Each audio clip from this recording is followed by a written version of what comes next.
about yourself. And another thing about the question you were mentioning earlier about what you could do to help people, for people that are incarcerated, one very important thing that anyone could do, it's very simple. If you know anyone that's incarcerated, simply write them a letter.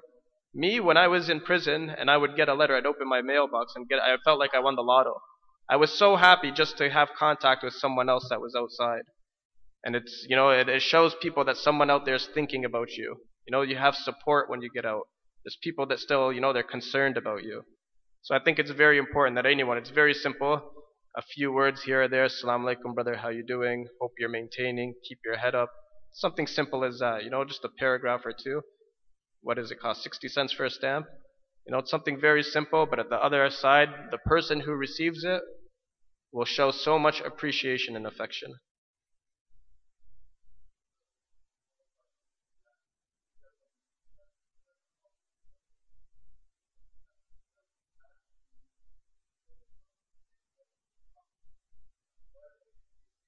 Okay, so I guess the question is more to do with peer pressure, right? Like how to say no when people offer. I think the most important thing that any person can do is to not be a follower.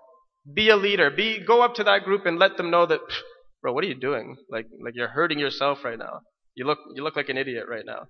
You be the leader. Stop being the follower. Stop following them. And when you decide to become that leader, that's when they'll follow you. And they'll stop doing the things that they're doing, and they'll look towards you.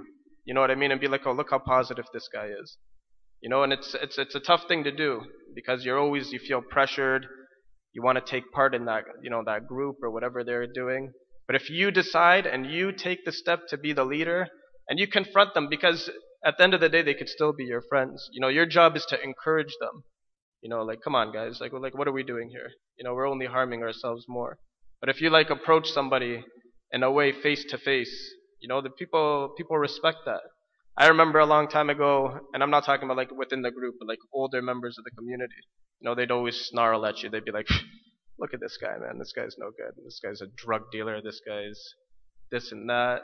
Older members of the community. But they would never say it to my face. They'd always say it amongst themselves in whispers or groups together. And they just gossip about you. And it's something that really pushed me away. It really pushed me away from the community. If I had that one person who seen me doing something bad and came up to me and confronted me as a man and said, brother, come on. You're harming yourself. You're ruining your deen. You're going to have to answer for your sins. If you just have that one person to come into you and talk to you face to face, it would have had a big impact on me. But that's why I think everyone should be that person. We should all be leaders, and I'll take the initiative to try and make change with someone else's life. Just want to add on the issue of peer pressure. We had done a workshop here before. The I. It's very important that whenever you speak in a situation like that, you reinforce the I statements. That I do not want to do that. I do not feel comfortable doing that. I am not like everyone else. Right? I believe in something different.